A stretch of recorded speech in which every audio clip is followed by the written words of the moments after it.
Subject OCM chapter number 5 forms of business organisation part 2। Part 1 आपने पढ़ा जिसमें आपने sole trading concern, partnership firm, cooperative society, joint stock company, Hindu joint family क्या होता है ये आपने पढ़ा था। अब फॉर्म 2 में आप पढ़ोगे जो डिपार्टमेंटल ऑर्गेनाइजेशन है वो क्या होता है, स्टैट्यूटरी कॉर्पोरेशन क्या होता है, गवर्नमेंट कंपनी क्या होता है, मल्टीनेशनल कंपनी क्या होता है, और इन सब का डिस्टिंग्विश पढ़ोगे।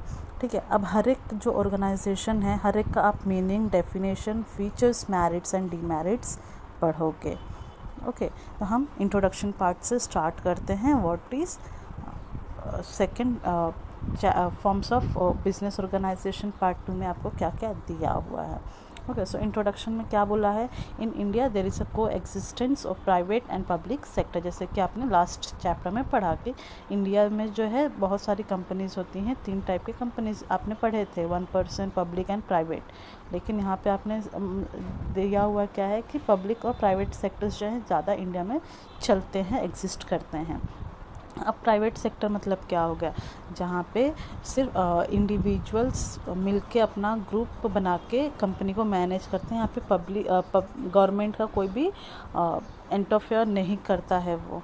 ठीक है, और पब्लिक सेक्टर ऑर्गेनाइजेशन में क्या होता है, जहाँ पे गवर्नमेंट टोटली कंट्रोल और मैनेज करता है। तो private sector aims at profit maximisation while public sector aims at providing reliable services to the customers. In the pre-independence period, public sector undertakings were set up in areas like post and telegraph, airlines, railways, etc.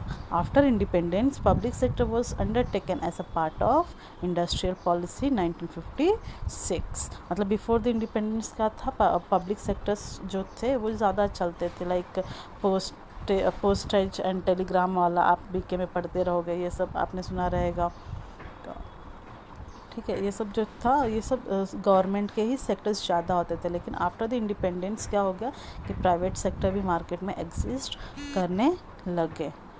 Okay, next देखते हैं meaning. Public sector organisations are those organisation which are owned, financed, managed and control by the government और combination of government. Example, Bharat petroleum corporation limited and Hindustan petroleum corporation limited. अब public sector organisation क्या होता है, तो ऐसा organisation जहाँ पे पैसा, कंट्रोल और मैनेजमेंट सब किसका होता है, गवर्नमेंट का होता है, या फिर गवर्नमेंट और इंडिविजुअल्स दोनों के कॉम्बिनेशन में होता है।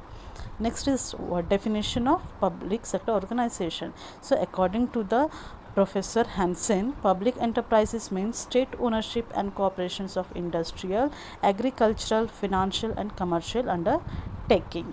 ओके, और सेकंड डेफिनेशन दिया गया है ब्रिटानिका इंसाइक्लोपीडिया के थ्रू, जो कि बोला है an undertaking that is owned by a central, state and local government, supply services of goods at a price and is operated on more और less self supporting basis is called as public sector organisations. तो basically जो public sector organisation है ये 3 parts में divided है, departmental organisation, statutory corporation, government company.